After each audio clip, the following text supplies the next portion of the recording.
when we were 25 that I got a little flavor of the harder core underneath of that gold overlay. We were 25 years old visiting Rick and Jane in New Jersey, and Rick and Jane had a dog at the time. A little black, sort of Sheltie herding type dog who, I don't want to say that Jack was a methamphetamine tweaker, but let's just call him a spirited dog. In fact, for those of you who know Sue's psychotic dog, Mika, Jack made Mika look like a sedentary, lazy, lackadaisical couch potato. Now, Jack had two interesting habits. One is he was an interior decorator, especially with cars. And one of his motifs he imparted on their Honda station wagon once was called shredded Swiss cheese. He destroyed their upholstery and the door panels. The other thing he liked to do was escape, and he would bound around South Jersey exploring the countryside. So one morning when we were there, the Reveille horn blows at 6 in the morning. Jack is out, Jack is out, Jack's on the loose. Sue and I, clad only in flappy flannel pajamas, jump in the Honda Pilot that had the interior natural air conditioning built into it now. And off we go looking for Jack. So we're driving down this country road, and all of a sudden I noticed I had these red revolving emergency lights in my rearview mirror. Now I was in law enforcement and of course didn't go anywhere without my gun. So I'm in my pajamas with a loaded handgun at my feet, and a New Jersey state trooper has some issue with it. So he came up to the window and I said, "Sir, before you even get started, I'm a federal drug agent, I have a loaded gun by my feet. Just want to let you know so if you see it, you don't freak out and shoot me." And he said, "Oh, okay, that's all right. Do you have your badge?" "No, I don't." "Do you have your credentials?" "No, I don't." "Do you have your driver's license?" "Nope." "Do you have any form of identification?" "No, I don't." "Okay, is this your car?" No." "Whose car is it?" "My sister-in-law." "Oh, where does she live?" "I don't know." I didn't know their street address. And he said, "Well, do you live around here in Jersey?" And I said, "No, I live up in New England." And he goes, "Wow." He said, "This sounds a little bit fishy to you. What are you doing?" I said, "We're looking for a dog." And he said, "This really sounds fishy." He goes, "Hey, I don't mean to give you a hard time, but put yourself in my shoes, okay? It's 6 in the morning, you stop a guy in his pajamas who says he's looking for a dog. He tells you he's got a loaded handgun at his feet. He claims to be a federal drug agent, yet he has no law enforcement identification, no identification whatsoever, and he's in a car that belongs to a family member who has no idea where she's headed. Don't you think that seems a little strange?" And I said, "It is what it is." And Sue, and I know you all have seen this side of Sue, reached across, pushed my chest back, and said, "Excuse me, officer." And I was like, "Oh God, you don't call New Jersey State Trooper officer." And she said, "You just asked if we were in your shoes, if we would think this was unusual. And you know what? The answer to that is no, because you haven't said a damn thing to me yet, and if you did and asked me those questions, you know that I'm in my pajamas. I don't live in this state. I don't have any identification. It's my sister-in-law's car. I don't know her address either, and I'm looking for the same blanking dog." And I said, "Oh, God, we're going to get locked up." He just kind of took a couple steps back to his cruiser. And I thought, "Oh, disorderly, unauthorized use of a vehicle, illegal handgun in New Jersey, we're getting thanks, Sue." And Sue gave me in very colorful words what she thought of law enforcement officers who had an attitude like this. So he came back to the window and he just said, "Hey, you folks have a nice day. Good luck on that dog." And to this day, I don't think he checked me out. I never even gave him my date of birth. I think he went back to his car, and I thought he was calling for backup to Buckles. I think he went back and tried to get a little willpower to come back and get ready for that too. He was using his words. But Sue wasn't always like that. Sue had a great fun side to her. She was living down in Hilton Head, South Carolina, back in 1991, and we went down there to visit. She'd love to go fishing with me. She said, "Tom, let's go over to where there's some lagoons and some of the plantations. There's great fish in there." And so we went over there, and she took one lagoon, I took the other, and all of a sudden, I heard this hissing noise, sort of like a growling or gurgling or rattling noise. I'd never heard of it. It wasn't like Delaware, Virginia tree locusts. It was unique, and I felt moisture on my leg, and I looked down, and there's an alligator at my leg. And I'm talking like a huge alligator, like almost 18 inches. So I screamed like a little girl. And Sue comes running over, she goes, "What do you have? What do you have? Did you catch something?" And I said, "Sue, there's an alligator here." And she looked and she started laughing. She goes, "I'm going to pee my pants laughing. This is so funny." And I said, "Yeah, you're using future tense. It already happened."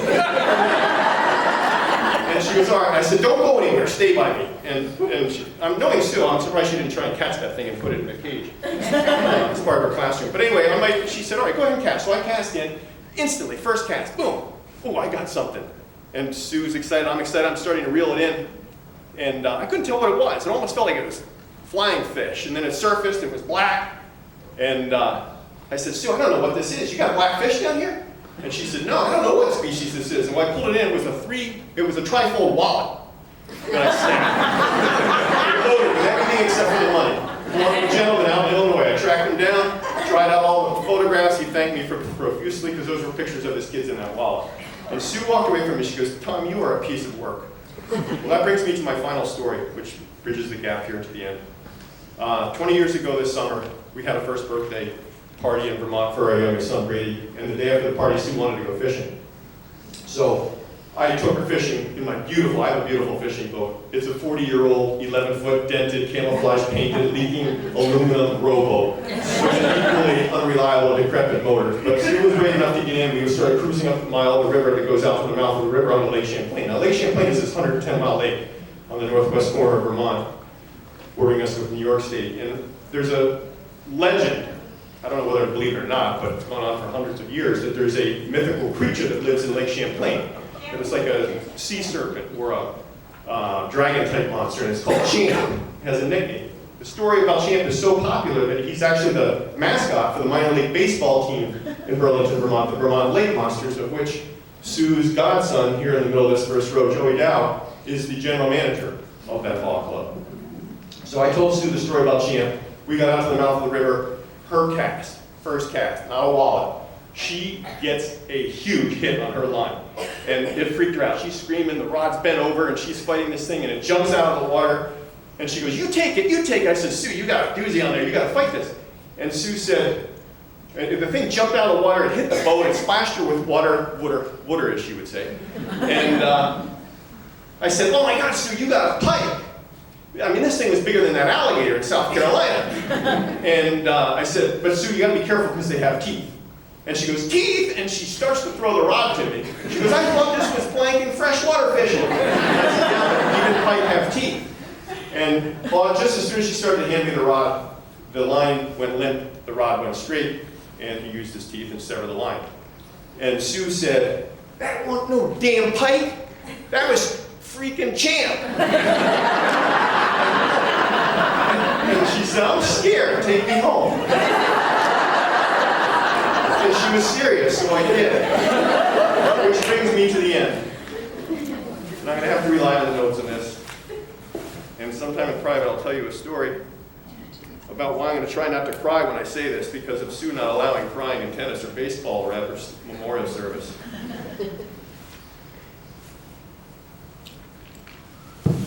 After she lost that fish, she said, I'm scared and take me home. And that plays into what's going to happen here, because we're going to talk about being scared and going home, and then our good bagpiper, when we're out doing the tree dedication ceremony, is going to play a song called Going Home.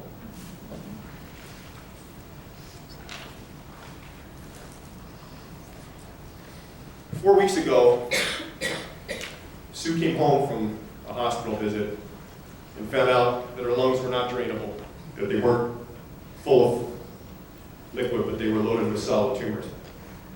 And she told me that she thought that this was it. She sat in her living room chair that night, and she turned to me and she said, Tom, what's the most scared you've ever been in your life?